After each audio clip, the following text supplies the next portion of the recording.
Happy birthday.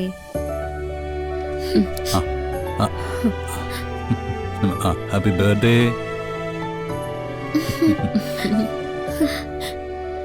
Thanks ചേച്ചി, thanks ചേട്ടാ. എന്റെ ജീവിതത്തിൽ ഇതുവരെ ഇങ്ങനെ ബർത്ത്ഡേ ആഘോഷിച്ചിട്ടില്ല.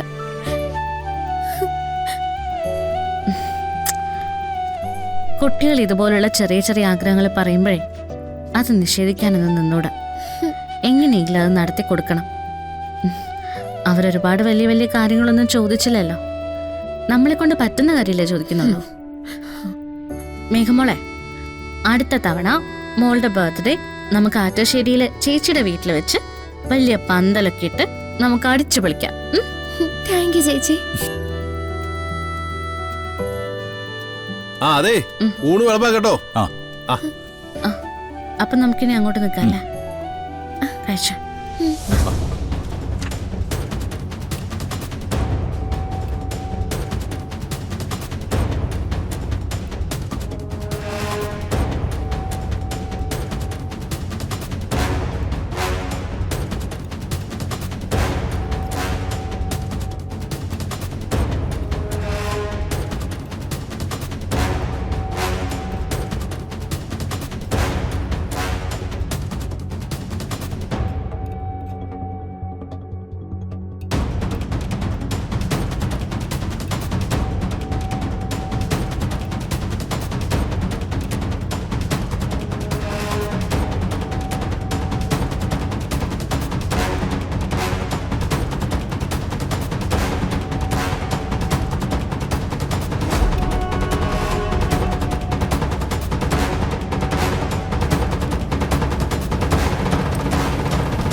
കഴിഞ്ഞ ഉടനെ വീട്ടിലേക്ക് പോവാം. സാർ, ഊണ് വിളമ്പ കേട്ടോ. അങ്ങോട്ടിരിക്കാം.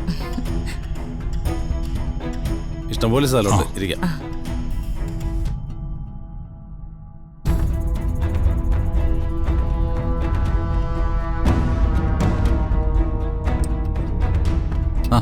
അച്ഛാ ഇരിക്കേ.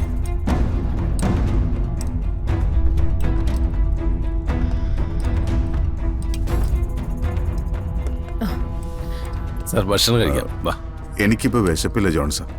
കുറച്ച് കഴിഞ്ഞിട്ട് നമുക്ക് വീട്ടുകാർക്ക് എല്ലാവർക്കും കൂടി ഇരിക്കാം, അല്ലേ സാർ? പിന്നെ ഇതുവരെ കാര്യങ്ങളൊക്കെ നന്നായി പോയില്ലേ ജോൺസാ? പിന്നെ പറയാനുണ്ടോ? സിസിലിക്കും മോൾക്കും ഒക്കെ എന്ത് സന്തോഷമായിരുന്നോ. ഇനിയിപ്പോ ഊണിന്റെ കാര്യം കൂടി നന്നായാൽ മതി. ഊണിന്റെ കാര്യത്തിന് എന്താ സംശയിക്കാനുള്ളത്? ആറ്റുവാശ്ശേരി സദ്യക്ക് ഒരു വീഴ്ച വരുവോ?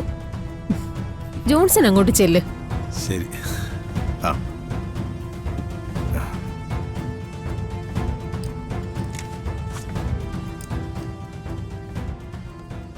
എങ്ങനെയുണ്ട് കറികളൊക്കെ? എല്ലാം സൂപ്പർ.